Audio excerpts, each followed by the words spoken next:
Good evening and welcome to the annual Candidates Night. This event is sponsored by the Windsor North Central League of Women Voters and the Windsor Chamber of Commerce. We do not endorse any candidate or any party. It is to inform voters on who is running and how to vote. The election is, of course, November 8th. Polls are open 6 a.m. to 8 a.m. Last day to register is November 1st in person or November 8th. There's also a special registration date this Saturday. Because Windsor is represented by many people in the Assembly, we're splitting it into 3 different sections.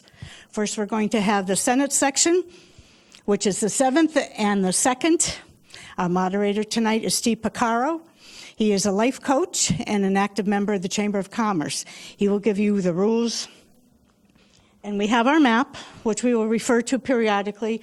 All the districts, except 7, are covered by the 2nd Senatorial District, Eric Coleman and Teresa, they're running for that. The 7th District in Windsor is shared with Enfield and I forget who else. And it's the 7th, it's John Kissel and Annie Hornish. I'm going to turn it over to Steve. Excellent, thank you. Welcome everyone and welcome candidates. For the audience, I'm going to take a moment and just remind everyone of some of the rules. We're going to ask everyone not to applaud or to hold their applaud during the meeting. There'll be a timer section to my right. You'll see our timekeepers. They'll have a 15-second warning, and then they'll have a 0 warning, so you can keep your eye on, and hopefully everyone can see that very clear. My goal here as the moderator is to ask you questions when we get to that area. Also, we'll be taking questions from the audience. You can submit them to our question screeners. And as we go through this process, we want to keep everything, again, on a civil tone. It's very easy to do in Windsor at the moment. We're in a nice area.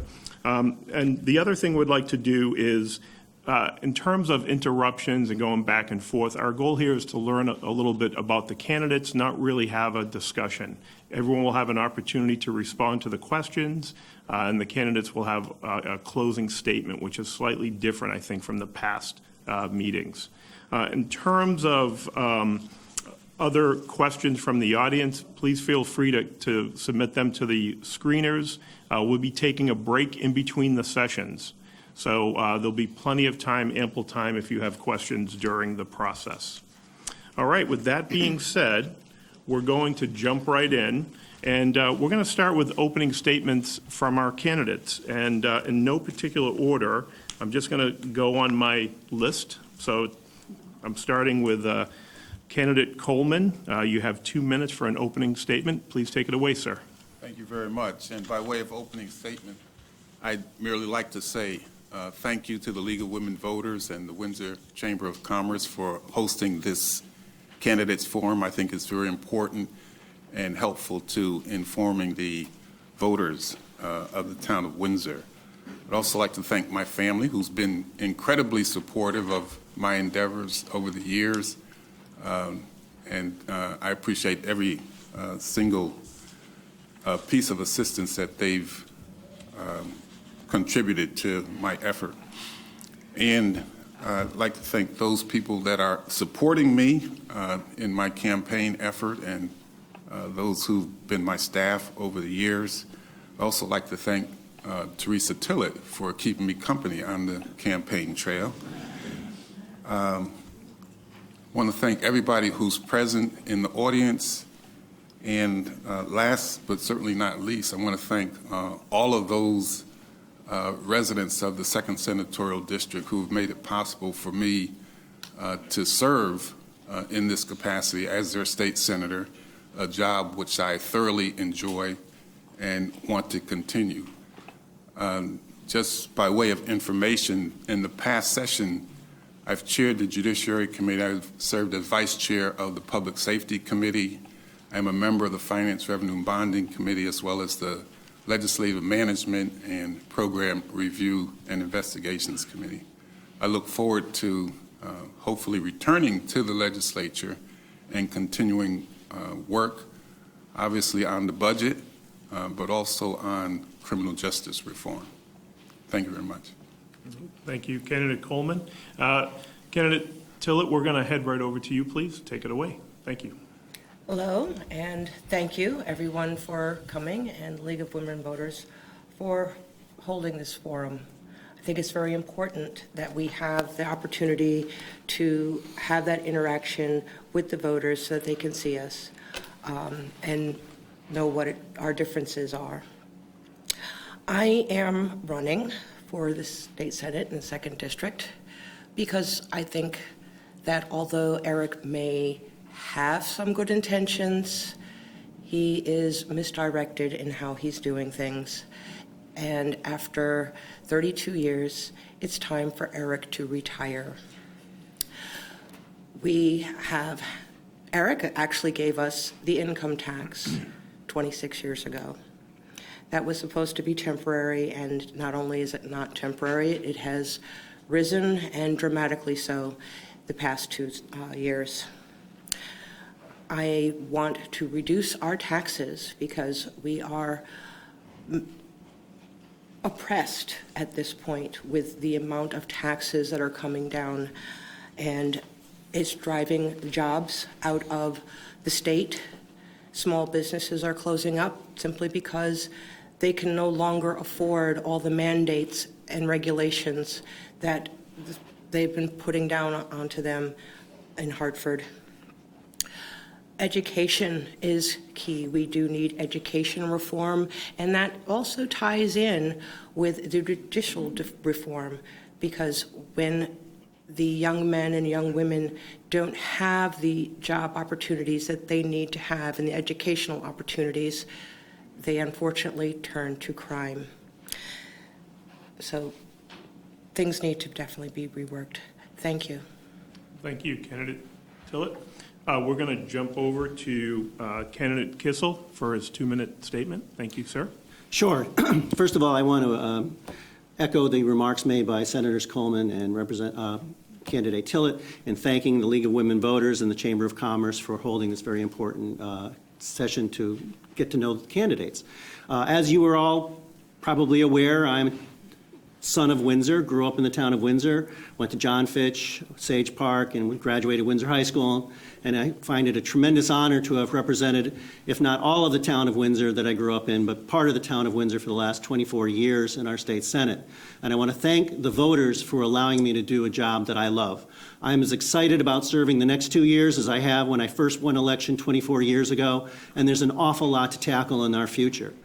First of all, just to make it clear, the 7th Senatorial District, Enfield, Somers, Suffield, Windsor, Windsor Locks, East Granby, and Granby, and the portion of Windsor is essentially Rainbow and Pequannock, that area of Windsor north of the Farmington River. I serve as a Chief Deputy Minority Leader. I serve on the Judiciary Committee with Senator Coleman, as well as on the General Law Committee, and I serve on the Appropriations Committee, and I also serve on Program Review and Investigations Committee.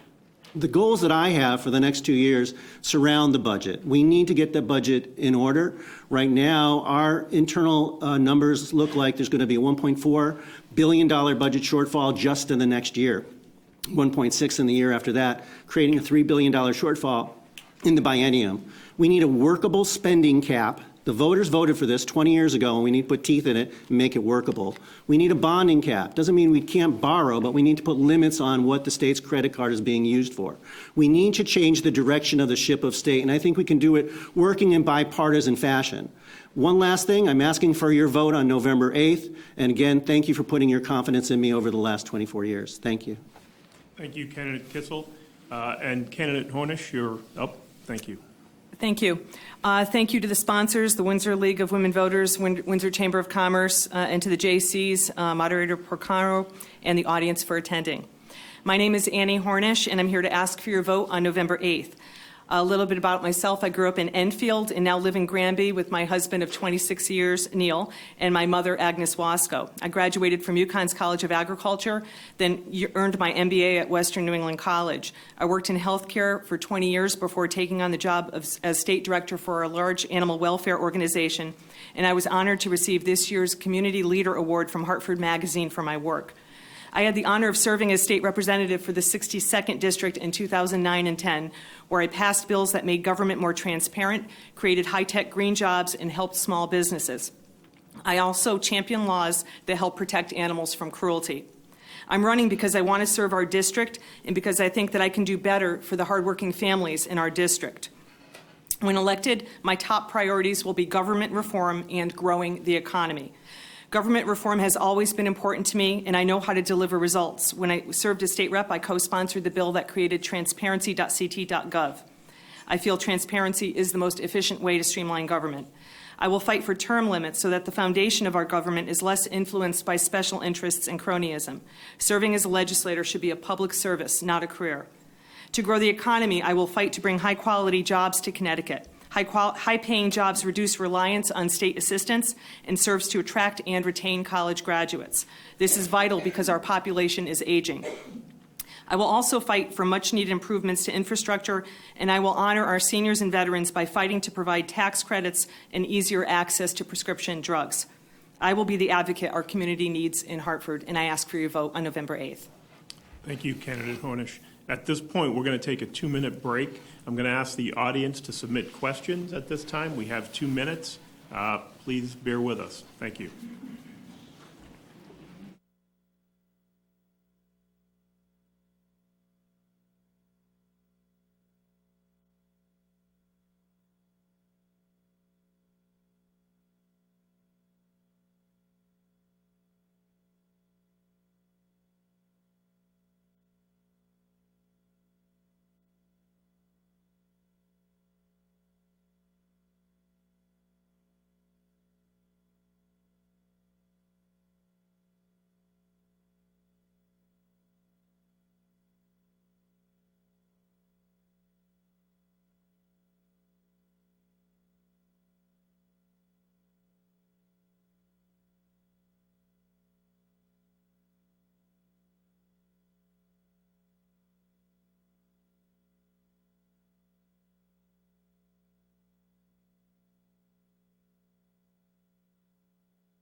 Up again with Candidate Coleman. We have some good questions from the audience.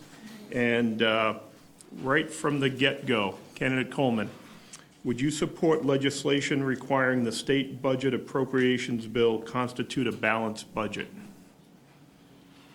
That's a very good question, and I guess I would hesitate to support other limitations as far as the budget is concerned. I would support a balanced budget bill. There are other limitations that we've enacted in the past, which I think have served to hamstring the state and its decision makers, including the spending cap, which has, as I think Senator Kissel referenced, proven to be somewhat unworkable. But it also takes away some of the flexibility that I think legislators would need in order to effectively perform the job of directing the state and directing the states and managing the state's fiscal affairs. Okay, great, thank you. And Candidate Tillett, you have a minute to respond to that, please. Yes, I would support a balanced budget bill, and I think included with that should be spending cap with some teeth into it and a bonding limitation, because that is putting us further into debt. We, as citizens, are not allowed to just keep putting stuff on our credit card, and that's essentially what they're doing up at the state capitol. All right, thank you. And Candidate Tillett, I have a question for you. There is already a projected shortfall in the next state budget. If elected, what are your proposals to deal with this shortfall? The first thing that we have to do is go through line item by line item in the budget to see where we can make effective cuts.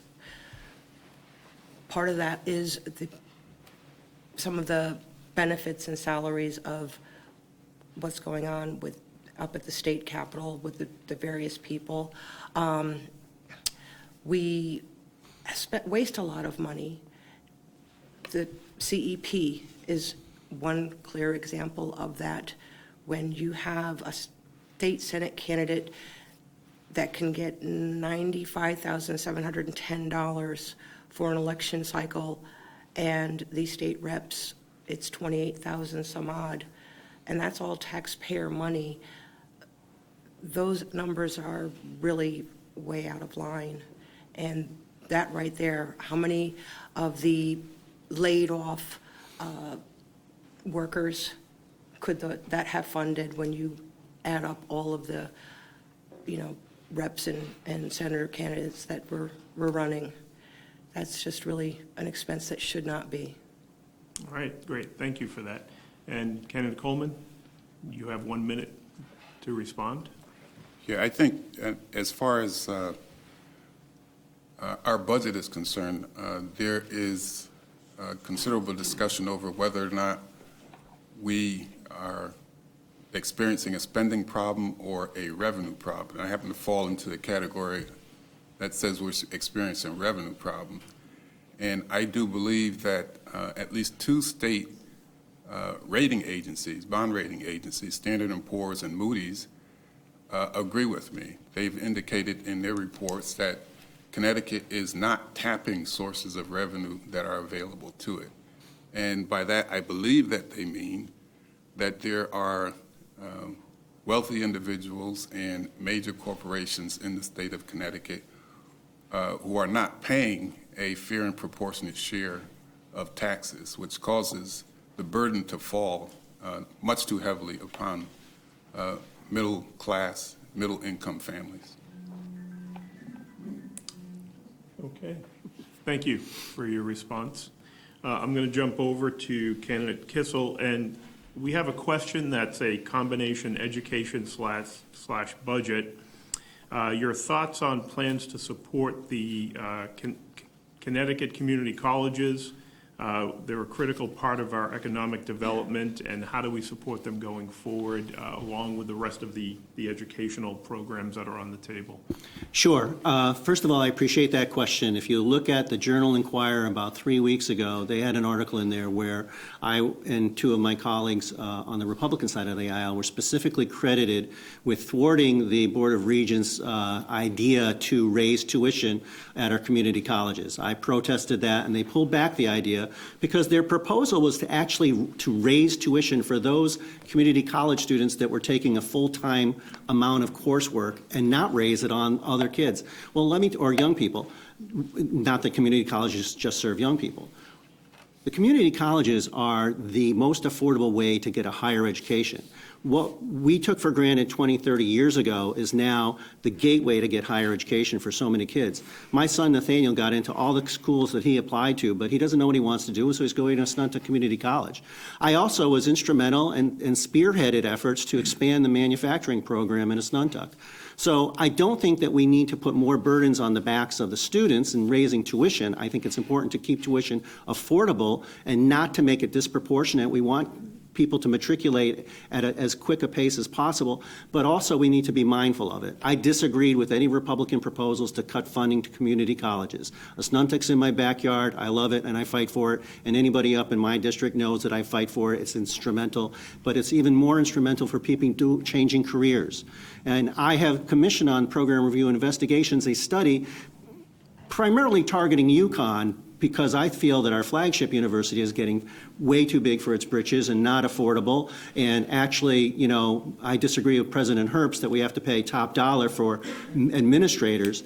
But we have to be mindful. If we make higher education unaffordable, then we are doing a disservice to the next generation and to current generations in our state. Thank you. You're welcome. Thank you. All right, Candidate Ornish, your rebuttal? Thank you. Would you mind repeating the question, please? Sure. Thank you. Your thoughts about the plan to support the community colleges. They're a critical part of our economic development, but along with some of the educational issues going on, challenges, the regionalism, the shortfall, and some of the special education costs, your thoughts to address that? Sure. Yes, I think we have to always stay focused on providing a very vibrant educational system here in Connecticut. And high-quality jobs are businesses that offer high-quality jobs are looking for a skilled workforce, so that we have to keep investments in education strong. The community college system, we'll have to say that the budget that the Republicans proposed did include a $14 million cut to the community colleges, which I strongly would have disagreed with. I disagree with it. And I think we have to maintain those investments and find other ways to make sure ECS is properly funded in the towns too, at the local level. When we're not supporting efforts to get high-quality jobs here in Connecticut, that's a revenue stream we will get. Ultimately, it reduces reliance on state services down the road. So I think we have to keep our mind or focus on that. Thank you. All right, thank you. That time comes up quickly. Yes, it does. All right, and Candidate Ornish, your question. It's amazing that the weather is cooperating with us today. The warm weather is back, but we have a Niagara water bottling plant under construction in Bloomfield, and a bill to regulate companies that sell water from Connecticut sources to bottlers being proposed for the upcoming session. What's your thought on this topic? Excuse me. I think water is a very issue that has to be taken with a higher degree of seriousness here in the state. I think there was a lot of opposition to that. I do have the endorsement of Clean Water Action. I think we're in a drought right now here in Connecticut, and you have companies still draining and using water, I think, recklessly. So I think that there has to be, the state has to have some kind of a management plan for water in place, and make sure that companies who use them do behave with sensitivity to conservation. It's going to be an issue down the road regardless. I think everybody's in agreement on that. But I think water should remain local businesses can use some of it, but it has to be done in a very responsible way as part of an overall state plan. All right, excellent, thank you. And Candidate Kissel, your response? Sure. I actually agreed with Senator Beth Bai, who was very troubled by this water issue. It's complicated. The lobbyists for the MDC were involved in pushing for this Niagara deal, and here we have Niagara water here. Sort of ironic. But also, and not to make a pun, but the overall bill that eventually passed was highly watered down.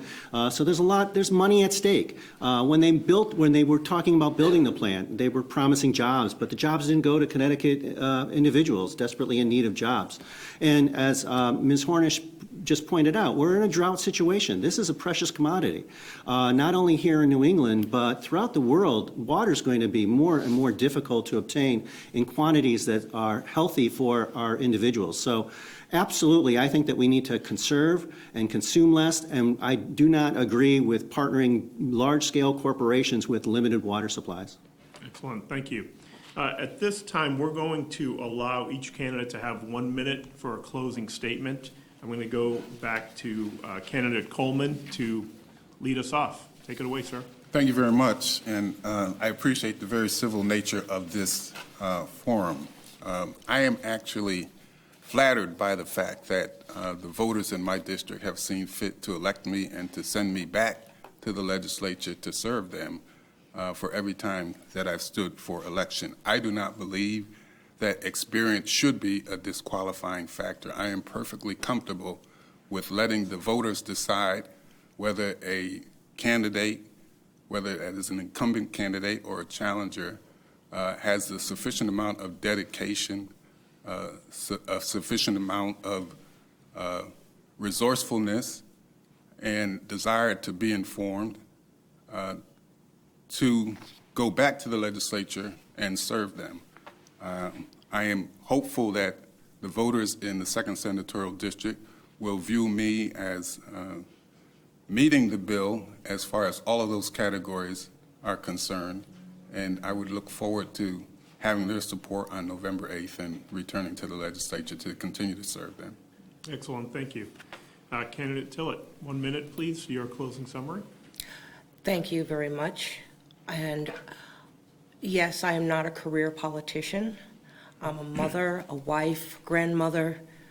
I am one of we the people.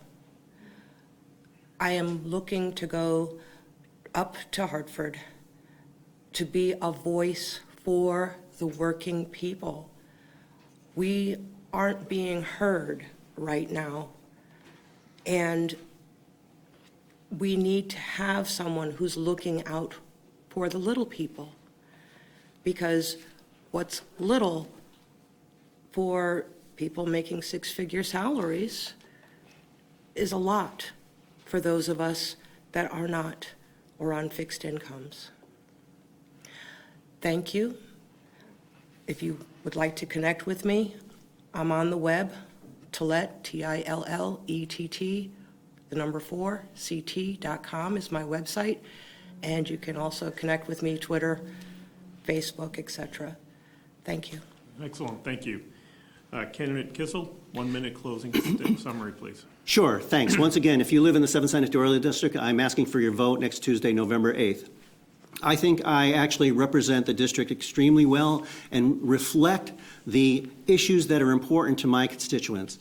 Business growth is extremely important for Connecticut right now. That's why I was endorsed by the Connecticut Business and Industry Association, as well as the National Federation of Independent Businesses, which represents small businesses in the state of Connecticut. But I'm not just all one-sided. Unions have stepped up and endorsed me as well. The Connecticut State Police Union, the Connecticut Education Association, and the Enfield Teachers Association have endorsed my candidacy for re-election as well. Can I get things done? Absolutely. I just received an AARP Legislative Award for my work on the Uniform Power of Attorney Act, and I also received Legislator of the Year for Mothers Against Drunk Driving for my work to protect young people against drunk drivers. I'm asking for your support because the biggest endorsement I can get is from my constituents in the 7th Senatorial District next Tuesday. Thank you all so very much. Thank you, Candidate Kissel. And Candidate Ornish, your closing summary, please. Thank you. We must maintain a clear vision for Connecticut's future by being strong in the present with key investments while continuing to tackle the neglect and bad decisions of the past. We must maintain a vision that includes maintaining our state's high quality of life. Economies around the globe have changed since the Great Recession of 2008, and the new economy that has taken shape dictates that we must provide for an environment conducive to high-quality jobs, both for those currently underemployed and in order to attract and retain college graduates. Such policies will strengthen the middle class. We are not going to tax our way out of this. We're not going to cut our way out of this. We're going to grow our way out of this. And government reform through term limits and increased transparency will create a stronger foundation on which to build a thriving economy that works for hard-working families and seniors. I will be an innovative reformer, not another career politician. I ask for your vote on November 8th. Excellent, thank you. At this time, I'd like to thank all our candidates for coming up, sharing their thoughts and views with our audience. We're going to take a 5-minute break and allow our next candidates to come up, and there are refreshments for our audience over to the left. And candidates, please help yourself. And let's give everyone a round of applause. Thank you. Okay. I think we're all set.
Starting session 2.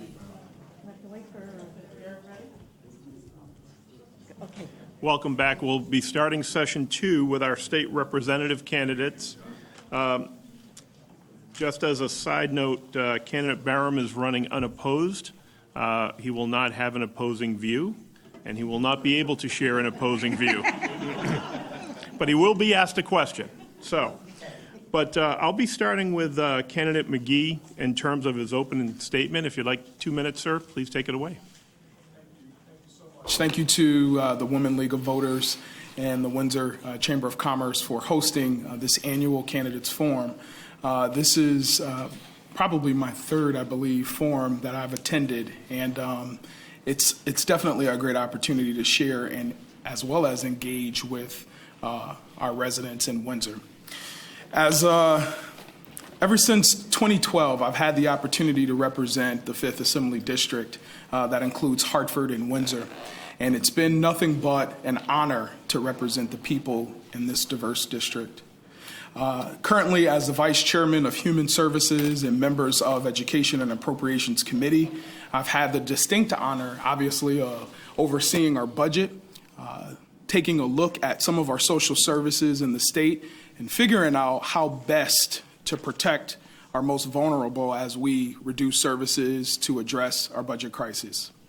If you all are so inclined to support me again, I really would appreciate you to not only just support me, but engage with me as we move forward to make this district better.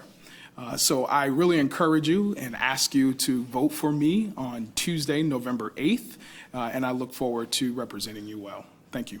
Excellent. Thank you. Candidate Panos, would you like to share your 2 minutes opening statement, please? Thank you. I think most people here know that I'm on the Board of Education here in Windsor. I ran against Mr. McGee 4 years ago. Everyone, I think, understands the fiscal cliff that we're facing here in the state. The state is in a very serious problem. It has very serious problems. And so I'd like to discuss the differences between the two parties, because I think this is a key reason for this. If you will notice that states or cities which are heavily controlled by Democrats, we generally have serious fiscal problems, high unemployment, spreading poverty, low, declining property values, and high taxes. Whereas areas and the cities and states where Republicans have dominant influence, it's the reverse. We have very good control over the budget. You have people going there, and it's generally upbeat. So this difference is not a coincidence, but is a consequence of the way the two parties operate. The Republican Party views government as a way of protecting people and what they own and what they have earned. The Democrats, if you will notice, what they generally do is they identify a particular group. It could be any kind of economic group or socioeconomic group, and then they say, well, vote for me and I will pay your bills, or I will give you certain privileges. Now, they've been doing this for 200 years. It can win elections, but it is a terrible way to run a government. So I urge you in this upcoming election here to consider switching or change to the Republican Party so we can have some responsible government. Thank you. Excellent. Thank you. Candidate Barham, 2 minutes, please. Opening statement. Thank you very much. I also want to thank the League of Women Voters as well as the Windsor Chamber. It has been an absolute pleasure representing the voters of Windsor and Bloomfield in the 5th House District. And during my time at the legislature, I've had the joy of serving as chair of the General Law Committee, which deals primarily with consumer protection matters. And it's always a pleasure to be able to address difficult issues that affect our seniors, our young people, and families that oftentimes are taken advantage of. And we have passed numerous laws to address those things that include prescription refills, price gouging, installing automatic seat lifts, fraud, nursing home, Bill of Rights, and so on. And I hope that I can continue that work in the next session. I've also served on a number of task force. The one that was mentioned earlier for the new power of attorney, I served on that task force giving some general guidance and was recognized also by AARP. I also took a lead in the whole issue of animal rights, and just a month ago was recognized at the Yukon Law School for my advocacy on that issue as well. I was a staunch opponent of any attempts to cut aid, whether it's municipal or education aid, to the town of Windsor. We were able to maintain the funding that existed over the last session, and I am firmly committed to make sure that our towns and cities receive the aid that they need and they expect to rely on. I've also supported job growth and economic development in Bloomfield and Windsor. 33 small businesses received express grants to hire more people and expand. So I look forward to continuing to represent the people of Windsor and being your advocate next session. Thank you, Candidate Barham. We're going to take 2 minutes here. We're going to collect some questions from our audience, and then we'll get right back to you. Thank you.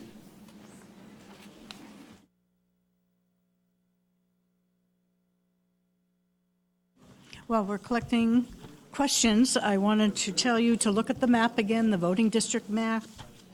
House District 5 is covered by the Windsor voting districts 1, 2, and 3. House District 15 is covered by Windsor voting district 4. So Windsor is split many different ways with many different towns. So we have lots of representation. Candidates, as I said before, were able to put in their own questions. We're collecting questions from the audience, and some of the questions are based on the League of Women Voters national and state positions.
All right, candidates, we're ready to go with our questions. I'm going to start from the top of the roster again with Candidate McGee. The question for you: should the state reimburse towns for the difference between the cost of students attending their local school and then attending magnet or charter schools, which currently towns must cover on their own? Do you mind repeating? Sure. the Should the question? state reimburse the towns for the difference between the cost of students attending, the difference between attending their local school versus attending a magnet or a charter school? There is a cost difference that the town has to absorb. What's your thoughts on having the state reimburse the difference? Absolutely. As it currently stands, and I believe, we're talking about the Chef Verse O'Neill case and how that entire case has really generated a diverse groupings of choice for families and children to attend schools.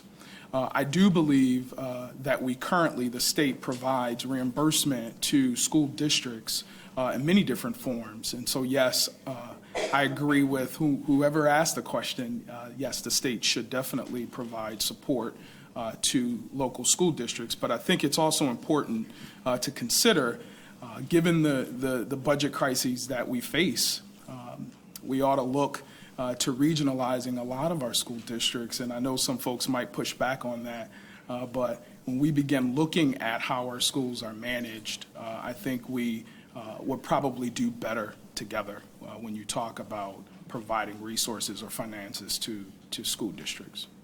All right, excellent, thank you. Candidate Panos, you have a minute to respond. Thank you. Well, first of all, I would totally oppose any regionalization. I think that, for one thing, I would suggest that Hartford is too big to be one district.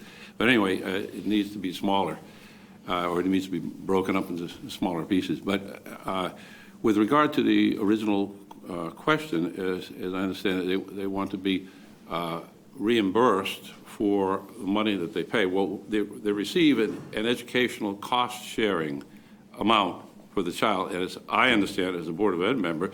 And, for example, when Windsor sends a student to the Hartford Magnet, we receive the ECS money, but we send the child. And now, when we send it to a CREC, we pay the $3,000 or $4,000, but we also receive the $3,500 or $4,000 from the ECS. So it's almost a wash. If there's a large difference, I think it should be made up, but I don't think it's a serious problem. All right, thank you for that response. Candidate Panos, we're going to ask you your question for the day. Do you agree, and would you vote for the Sikorsky aircraft tax incentive deal or similar deals in which the state provides a significant amount of tax incentives to maintain some of these companies in the area? That's an interesting issue, because what it demonstrates is the correctness of the Republican viewpoint on taxation, as admitted by the Democrats who voted for it. Basically, what this amounts to is an ability for Sikorsky to earn approximately $2.5 billion tax-free over several years. That's what it amounts to. It is a tax cut, in effect, because they receive tax credits in the amount of $220 million. So what it says is you could get away with zero taxes on corporations, and it's worth it. So I have a better idea. Why don't we just scrap the corporate tax altogether, and you'll have all kinds of high-paying jobs coming in, if that's the logic. However, it really is inconsistent on the part of Democrats, who are the ones who raised the corporate tax to 7.5%, then to 9%, which is what it is now. And it's one of the highest. You kind of struggle to find a few states out west or wherever that exceed it. This is the reason why we're losing jobs. Now, this is a favor. The problem with it is grossly unfair to corporations that stayed here and paying the full 9%. They don't get anything. They stayed here, and they're going to continue. Whereas here's a large corporation that can do it and says, I can threaten to leave, and they got shaken down, and the state got shaken down, and they say, well, it's still worth it. Well, to me, it's grossly unfair to do it. I understand why some people, the Republicans, might support it because it's a lowering of tax, but it is unfair. The best thing to do is to simply lower the tax to something quite low, say 2% for everybody, and then we'd have all kinds of jobs, including lower paying and not just the high paying. Excellent, thank you for that. Candidate McGee, your response? Do you mind repeating the question for Certainly. me, please? Thanks. The question is, do you agree, and would you vote for the Sikorsky aircraft tax incentive deal or similar deals in which the state provides a significant amount of tax incentives to certain large companies and similar organizations? Thanks. Yes, I would, and I voted in the past. Before I give you some statistics on the benefits from that particular opportunity that Connecticut took advantage of, I think about the times that we're in with respect to Connecticut not being a business-friendly state and the mass exodus of talent that's leaving Connecticut. And all of the cries of many of our corporations that are saying, look, we need a little help. But in response to that, I would say, well, what are you offering the residents here in the state of Connecticut? And I can proudly say that there were 8,000 jobs created from that package alone. And I think that is definitely, or at least 8,000 by the 14th year of their commitment here in Connecticut. I could talk a little bit more, but I'm getting the time over there, so I'll keep my comments there. All right, thank you. The silent timer that keeps buzzing. All right, candidate Barham, the question for you, the two-parter. The Connecticut Department of Transportation is proposing to raise the bus and line fares across the state by 16.5%. Is this a reasonable proposal? If so, what steps are you willing to take to further your position should you be elected in terms of supporting or not supporting your position? Well, I think that we have to encourage mass transportation, and for many people, the use of the bus is the way that they can get to work and back to home again. However, I'm concerned about an arbitrary increase in the rates. I think that will discourage many people from using it, and if they don't have the proper transportation, then they can't work. I think we need to really look at that carefully to make sure that an increase is warranted, and to see if there are any other expenses associated with the bus transportation that can be cut as opposed to increasing fares. I'm a little skeptical of all the additional routes that we have added and the costs that the state has taken on in expanding some of the bus services to areas that I'm not quite sure can sustain that kind of travel. So I do think that we can sharpen the pencil and we can take a look at some of the cuts. But as a last resort, I think we increase fares. My goal would be not to increase them and keep that as an opportunity for people to use so that they can make a living, go to the grocery store, get medical treatment, whatever they need bus transportation for. It should be available to everybody. Okay, thank you very much. At this point, we're going to go right over to our closing statements. We don't have an opposing view. So I'm going to start right back at the top of my list here with candidate McGee. You have 1 minute to summarize your thoughts, opinions, whatever you like. Again, thank you, the League of Women Voters, as well as the Windsor Chamber of Commerce, for this opportunity to share with you some of the work that I've been working on, but to also answer questions directly from you. I look forward to returning back to the state Capitol to represent you in Hartford, to work on issues around small business development, addressing our ever-growing achievement gap here in the state of Connecticut. And then lastly, taking a look at our budget. We have to figure out how best to not cut our way through, but first taking a look at how do we take care of some of the reductions on monies that we do spend, and obviously, a last resort, cutting some things, but making sure that we protect our most vulnerable. So again, thank you so much, and hope to see each of you at the polls on November 8th. Excellent, thank you. Candidate Panos, your 1 minute summary, please. Thank you. I'd just like to point out here that twice the Democrats raised taxes, 2011, 2015, making us business unfriendly. This has got to be reversed. We also have to deregulate. You just heard issues on buses. The best thing to do is to have that entirely private, entirely deregulated. You deregulate, it will grow on its own. Wealth is created in the private sector. It is not created by bureaucracies.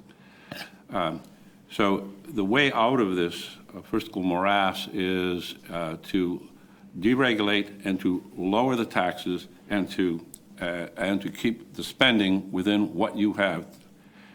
what you can gather. Lower the taxes and just stay within it. Now, the priority should be for public safety and all that means, the court system and all of this sort of thing. But the rest of it, you've heard about administrators at UConn being paid just exorbitant fees and things like that. That's symptomatic. I think that there's a lot of room for cuts.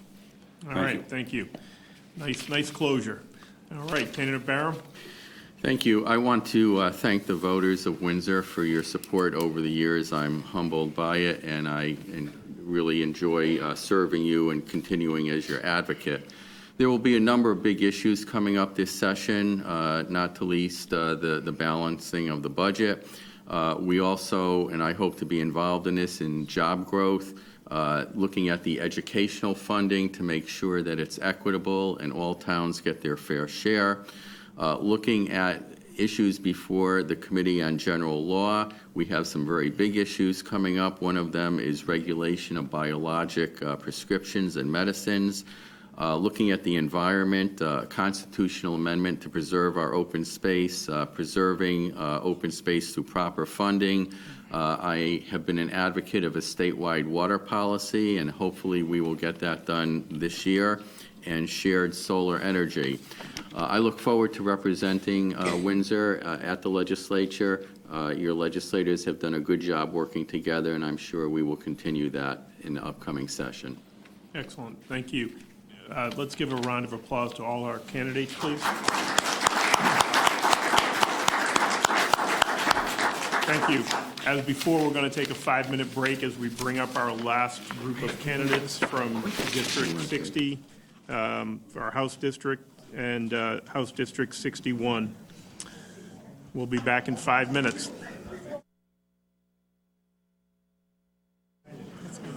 So we're on a stretch. What?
Good evening. We're welcome back to our last session.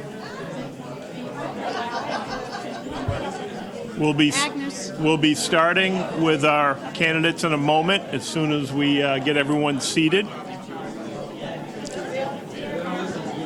Well, this is not a microphone for the room. We're going to start now, please. Excellent. Thank you. So as a reminder for our candidates, our timekeepers are to the right. They'll be helping us keep track of your time. And as we went through in the previous sessions, we're going to start with an opening statement from each candidate. I have a list here, again, random order. I'll be starting with candidate Curtis. You have 2 minutes for your opening statement, please. Good evening. I would like to thank the Windsor North Central League of Women Voters and the Windsor Chamber of Commerce for giving me and the other candidates the opportunity to share our views and answer your questions. My name is Tim Curtis, and I am the Democratic candidate for State Representative in the 60th House District, which covers all of Windsor Locks and polling precincts 5 and 6 in Windsor. In 1984, my wife and I were attracted to and moved to Windsor because of its diversity. We wanted to raise a family in a town where our children could grow up socializing with other children from different racial and ethnic backgrounds. It is because of our children that I became involved, first in education politics as a member of the Board of Education for 6 years, and later in town politics as deputy mayor on the Windsor Town Council for 10 years. It is because of this level of experience that I am qualified to represent Windsor and Windsor Locks at the state capitol. I believe in the saying that all politics is local, and if I'm elected to the state legislature, I will keep in mind the issues that directly impact the residents of Windsor and Windsor Locks. One issue is the over-reliance on property taxes to provide community services. The state's property tax system is broken, burdened with unfunded mandates, and it needs to be repaired. Tied to this issue is the over-reliance on property taxes, again, to fund our schools. The formula for state aid to the schools needs to be revised and take into account the specific needs of schools like Windsor Locks and Windsor. A third area of interest is the need to support our small businesses and to develop business-friendly policies that would enhance job creation, which would jumpstart the economy and positively impact the downtown redevelopment efforts in both Windsor and Windsor Locks. And the final area of concern for me is the need to provide more support for our ever-growing senior population, particularly in terms of friendlier tax policies. These are the areas that will be important for me as a member of the General Assembly. Thank you. All right, thank you, candidate Curtis. I'm going to go over right now to candidate Storms for your opening statement, please. Thank you. Good evening. I'd like to thank the League of Women Voters and the Chamber of Commerce for once again hosting this evening's forum. This is the second time that I've participated in this event, and I sincerely appreciate the opportunity to discuss issues of importance with the voters of Windsor. Tonight, we've heard many different positions as to the state of our state. All seem to be in agreement that something needs to be done to meet our governor's newly discovered economic reality. We all agree that we need a balanced budget to meet the critical needs of our state, but we differ as to how that may be accomplished. I believe that we must act now to change the direction of our state, the direction that our state has taken under the Malloy administration, and most importantly, we must restore common sense to Hartford. For more than 3 years, through 2 campaigns, I promoted a consistent message of fiscal responsibility, maximizing our existing revenues while eliminating excessive and wasteful spending within the state government. We can no longer afford the tax and spend policies of the past, but we must bring about smart spending policies which meet the core functions of government affecting education, public health, public safety, and transportation. We must do this without imposing new taxes and fees which inevitably lead to the stagnation of business and job growth and push many of our citizens, both young and old, out of our state. As I've walked throughout this district this summer and fall, I've heard the frustration and disappointment of many with the business-as-usual approach of the current administration, and also those who would continue the failing fiscal policies of the last 6 years. I've also heard the distrust of those who promise all sorts of new programs while seeking election, but failed to deliver once elected. I do not make promises I can't keep, But if elected as your next state representative, I promise to respect our diversity, listen to your concerns, and bring your voice to Hartford. I pledge to work in a bipartisan fashion for all the people of Windsor and Windsor Locks, and I promise to work tirelessly on your behalf to bring about a better Connecticut. Excellent. Thank you for that perfect timing. I love it when a plan comes together. So now we're going to head over to candidate Zawistowski. Thank you, Mr. Moderator. First, I'd like to thank, like everybody else has, the Windsor North Central League of Women Voters and the Windsor Chamber for hosting this and giving us all this opportunity. It's been my honor to serve the 61st District for the past 2.5 years. In the legislature, I serve on the Appropriations Committee, on the Transportation Committee, and the Planning and Development Committee. I'm very concerned about Connecticut's future, especially about our economy. There are some bright spots, but the budget is just not in good shape. The projected deficit this year, which just began in July, is $42 million, according to the controller. He just announced that in the past 2 days. But that's not the real news. The real news is coming out on November 10th, when the state releases its consensus projections for the next 2-year budget, which is expected to be about $3 billion in deficit. And that's with a B, $3 billion deficit over the next couple of years, which is what is projected. So really, my focus on the next couple of years is going to be on budget. There's going to be a tremendous amount of pressure on the legislature next year to increase taxes, which they did in 2011, 2013, and 2015. Do you sense a pattern here? I will stand up to those pressures and oppose any tax increases that are proposed. Either mileage taxes or any border tolls in addition to income taxes. Border tolls would just be a disaster for our area. Would clog up the roads and also would be an economic problem for the businesses, the individuals that live here. I strongly support an enforceable spending cap, and I also support a meaningful bonding cap. We need to stop bonding for non-essential items. The increase in state debt has already started squeezing out some of the essential services that we have, and it's our children and grandchildren that are going to be paying for this.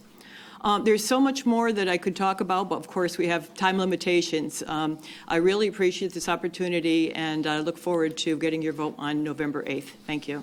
Thank you. Candidate Malloy, your opening summary, please. Thank you. First of all, I'd like to thank the Chamber and the League of Women Voters for sponsoring this tonight.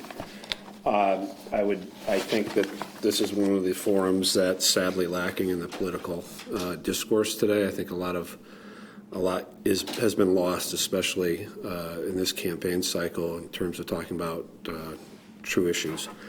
I'll start off by introducing myself. I am the chairman of the Democratic Town Committee in East Granby for the last 8 years. I came in with the Obama administration, and it was probably the high point of my political career because it was very easy to get people motivated, get engaged. We had volunteers everywhere, and that seems to have been lost. That troubles me. I mean, that's one issue that I think that we've got to return dignity to the public discourse. I am a small business owner. I own a business that I built myself. I bristle when Republicans tell me what the issues are with my business because I couldn't disagree more. Frankly, taxes is not my primary issue. Regulation is an issue at times. I think there's a lot of room for improvement in terms of simplifying it, especially for small businesses. I would love to sit in the legislature and be part of reviewing the effectiveness and the viability of a lot of the different regulations. That I think is something I bring that's fairly unique. I employ people, I provide benefits to people, and I care about people. And I think that is something that differentiates the policies that I'll bring forth. I will end with that and ask for your vote on November 8th. Excellent. Thank you. So as before, we're going to take a 2-minute break. We're going to collect some questions. We'll be right back. Thank you.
And we're going to start our first question this evening, again, from the top of my roster with candidate Curtis. Good question for you, I think. Picked it out myself. All right. A recent decision regarding school funding gave the state 180 days to revamp several aspects of public education in our state. How do you feel the Connecticut legislative should approach this issue? What remedies do you recommend? The decision by the judge, I thought that it was far-reaching, and with only 180 days to take care of the issue, I think that it has to be somewhat narrowed back. I think that what is important is the school funding issue.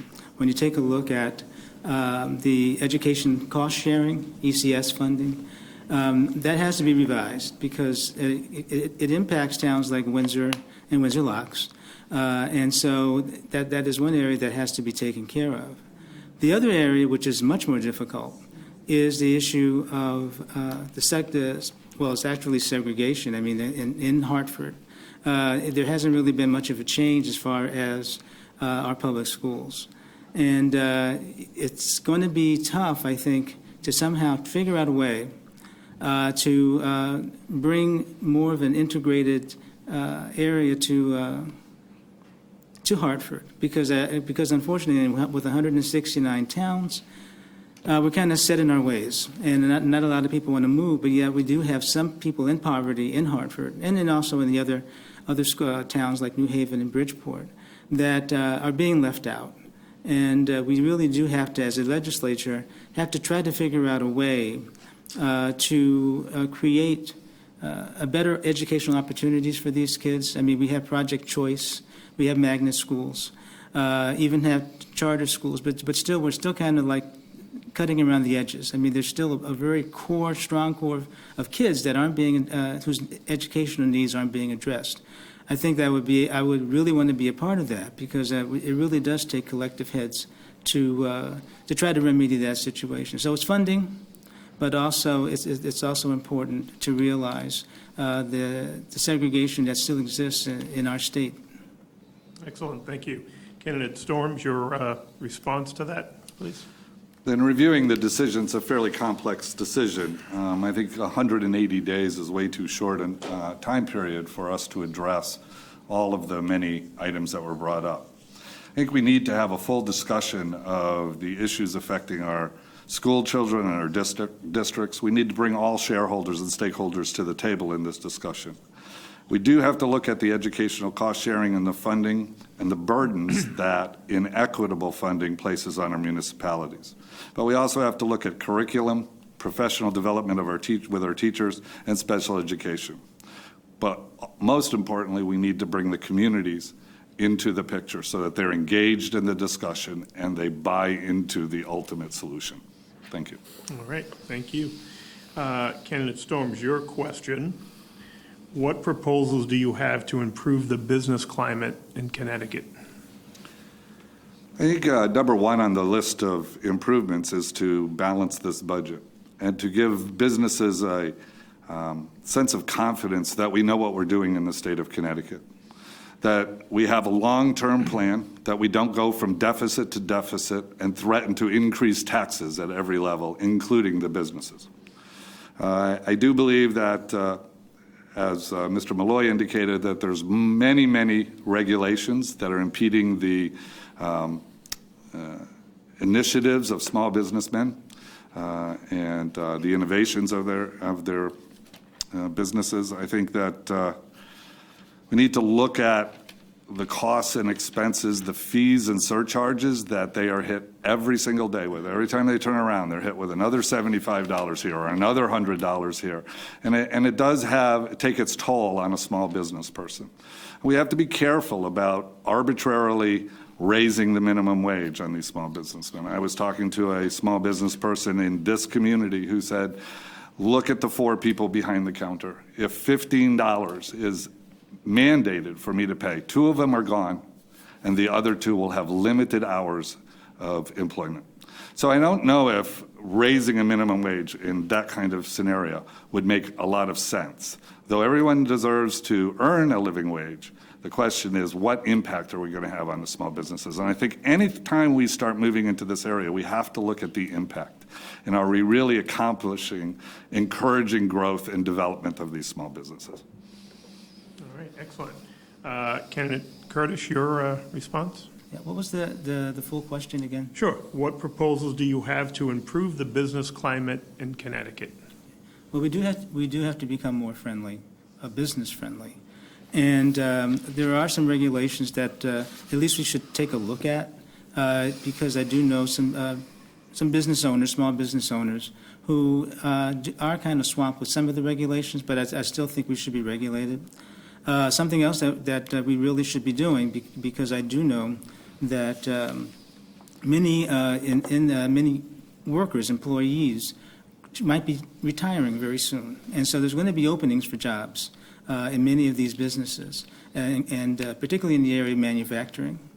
And I think that it would be important to have some type of a association between our technical schools or our community colleges and the businesses, just to talk about what the needs are for the businesses, and then the schools can align the curriculum to meet those needs. And I think if that feeling is done, I think it'll improve the climate. Excellent. Thank you very much. The next question, candidate Zawistowski. I'm getting there a few more times. So I have a two-part question for you. Doing well. You got to come back Thank in you. 2 years. This is a two-part. How would you reduce spending? And then the second part of this is your thoughts on should the state require towns to combine certain resources and services, dog warden, emergency training, planning, health departments, wetlands, et cetera? Is that something on the radar with spending reduction? I'm not sure 2 minutes is going to do this. 50,000-foot view will do. As far as reducing spending goes, I mean, there's several things that we could put in place fairly easily. Better controls on overtime. We need to take a look at, we have a number of positions, they're mostly political appointees that are deputy commissioners. They are very well paid. We really need to take a really good look at that to make sure that those positions are justified. We can do things like, for example, one thing, and I know this is not palatable to some people, we can possibly ask state employees to pay a little bit more for their co-pays on their drugs. Some of the drugs are $5. And I'm not talking about going back to retirees. I'm talking about current employees. You pay $10 instead. You have about 50,000 state employees. How many prescriptions a year do you get? That's a big chunk of money, but the union leadership will not reopen that agreement and instead prefers to have its own people laid off. But those are a couple of ideas. As far as regionalization goes, I think that has to be done from the bottom up, not the top down. I think it can't be required, but I think the state should get out of the way to be able to let towns cooperate and share expenses. I actually introduced a bill last year to be able to line up assessment schedules so that if two towns nearby had their assessment cycles come up at the same time, that they would be able to actually possibly save, because most of them are using the same vendor anyway. But I think there's an awful lot that municipalities can save by combining resources, and some of our municipalities are doing that. So it's very helpful. But the minute you have to start trying to force it from the top down, I think you're going to have a lot of resistance. And some things, do a top-down approach just doesn't work because they aren't the boots on the ground that know how these things fit. I think it's East Granby and Suffield shared a dog warden. East Granby and Granby are now a combined ambulance service. So there's a lot going on there, and I think the towns are very willing to be able to do this to save taxpayer dollars. Thank you. Excellent, thank you. That was a lot in 2 minutes. Yes. So, Candidate Malloy, your thoughts on or response on that? 30 please. seconds each. That's right. 45-15, your choice. Okay. Okay, so in terms of reducing spending, I think the number one approach I would take is a top-to-bottom review. That should be done on a regular basis. You should always be looking at it for efficiencies, redundancies within the system. It's very big with a system the size of Connecticut to do that efficiently, but I think that there's always that option. I think with the size of the budget, I think it really has to be front-loaded at this point. Budget deficit, I think, has to be front-loaded at this point, and maybe put provisional cuts in place in order to establish where, give the agencies a chance to think ahead rather than have these last-minute, I need a 10% reduction type things. I think we should be looking down the road on that. And I also think that the number one way to reduce costs is technology. I think we really do have an antiquated system in many ways. The DMV proved that recently. They tried to upgrade their system, and it was a disaster. I think we need to have, I would envision a office of technology to deal with that. And in terms of regionalization, there's a lot of opportunity. I think that the state could put in place some pilot programs and see what happens. Thank you. All right, excellent, thank you.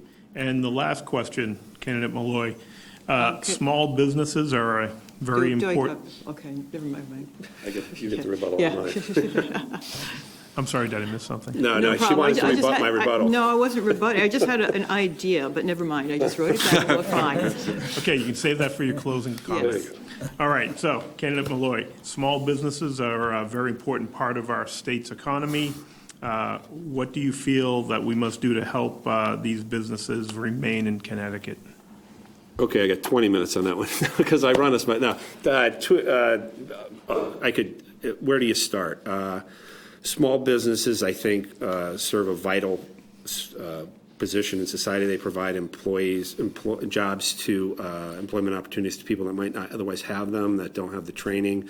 There's a lot of training that's available that happens in small businesses that then gets transferred into larger businesses. But I think the number one thing that I would approach for a small business is the bureaucracy. I mean, it really is. We've talked about that, and that's not a solution necessarily, but it's a beginning. And I think that a lot of small businesses struggle with it at their onset. I also think there's a lot of opportunity to help small businesses by pooling healthcare in a better way. I think the current system is struggling, and I think that if we were allowed to create a pool with the small businesses of Connecticut rather than start our own plan similar to what the state proposed but didn't really do, I think that that's a number one driver. I think that expanding the community college system to allow for 5-year, we have a 5-year pilot or 5-year program in East Granby where you take advanced classes and then you go to 1 year of community college and you actually have an associate's degree. That's brilliant. I think that's something that could really add a lot of quality employees to the small businesses of the state. And even more so, I think the one thing that I think that drives small businesses is the bigger businesses. It deals with Sikorsky, Pratt. Pratt's hiring 8,000 people. I know 2 machinists that are making over $40 an hour that took those recent jobs. That will drive small business. So the state really needs to provide a robust business economy, and I think they're doing it. That's something that nobody seems to want to talk about. I think we're heading in the right direction. Pratt's hiring 8,000 people. Sikorsky's sticking around. Electric Boat's hiring people. Those are what drive the small businesses. Those are what provide the jobs for the butchers, the bakers, and the candlestick makers. Those are the jobs that come from a vibrant economy. Thank you. All right, thank you. Your response, please. Sure. I think it's wonderful that Pratt and Sikorsky are going to be employing a lot of people, but it does come at a fairly large cost to the state of Connecticut. The Pratt & Whitney deal was $400 million over a number of years, and Sikorsky was $220 million. I did vote for both of these. I didn't want to because, in my opinion, it is picking winners or losers, but the size of these particular employees really justified that, because you're talking about a huge supply chain for both of them. And then there's suppliers to that supply chain. The tendrils go out all over the place. As far as the smaller business go, I think we need the state to get out of their way. I think we need to ease up on regulations. We need to, and the regulations that belong there, we need to make sure that they're enforced consistently, which they aren't always done. That's always been a problem, and it's always taxes. I mean, the businesses will always, if they have to pay the taxes, that's money they aren't putting back into their businesses. Thank you. All right, thank you, everyone. At this point, we're going to wrap it up with a closing statement. I'm going to go to the top of the list again with Candidate Curtis for your 1-minute closing statement, please. Thank you. Our economy has changed, and Connecticut needs to change with it. First, there must be property tax relief, which includes a review of all unfunded mandates. In terms of jobs, the state has to become more business-friendly, particularly to small business owners, reviewing the regulations that stifle business growth to see if they can be in some way altered or relaxed. In education, we must ensure our schools get the funding they deserve, create partnerships between colleges and businesses, and make college more affordable. And for seniors, we need to create friendlier tax policies so that retirees can afford to stay in their homes and stay in Connecticut. There's a lot of work to be done, but if we put our collective heads together, working across party lines, we can put Connecticut back on the right track. I'm asking for your vote for State Representative on November 8th. Thank you. Thank you. Candidate Storms? Thank you. Once again, I'd like to thank the League of Women Voters and the Chamber for hosting this evening.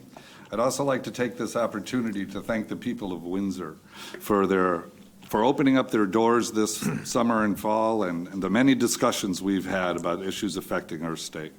I'd also like to thank them for the many kindnesses shown to myself and my wife Dale as we completed our door-to-door canvass and attended many special community events.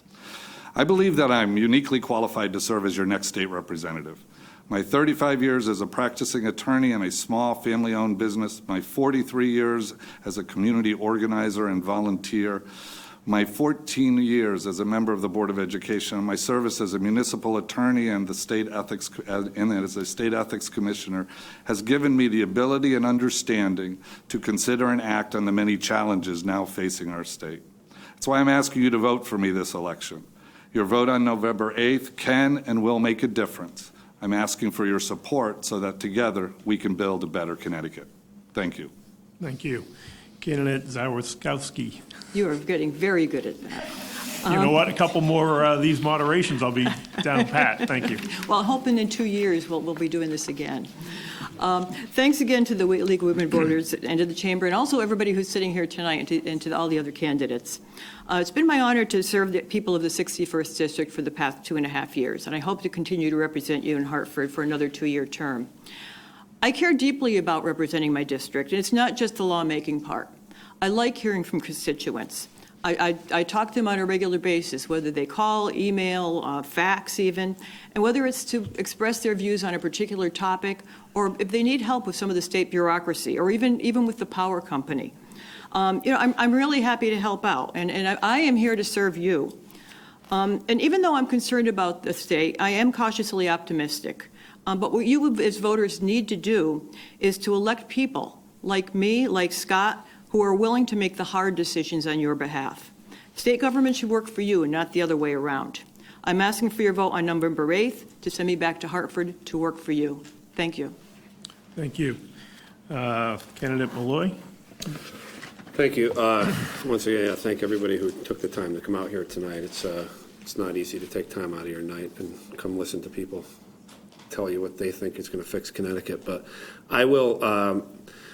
I just want to say that the reason I'm here is I have a 13-year-old son who has a future in Connecticut, I hope. And I've watched as the dialogue has gotten progressively more negative. My opponent and many of the political dialogue has been running against Dan Malloy and his efforts to make Connecticut a better place to live. I support him where he's done well. He has we have a new rail stop in Windsor Locks that's created a renovation of a mill that's been vacant for 50 years.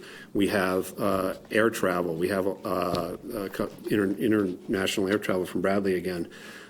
There's so many good things that are happening, and I think that I hope to go to Hartford and continue to make Connecticut a vibrant place to live, and I ask for your vote November 8th. Thank you. Excellent. Thank you. Let's give our candidates a round of applause.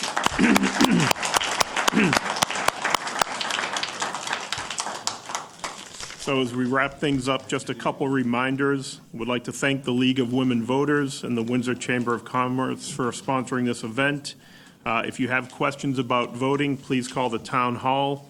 You can go online or call them directly at 860-285-1902. Also, this will be rebroadcast on WinTV throughout the next few days. Feel free to log in to check that out. And the last reminder, remember to vote on November 8th. Thank you and have a good night.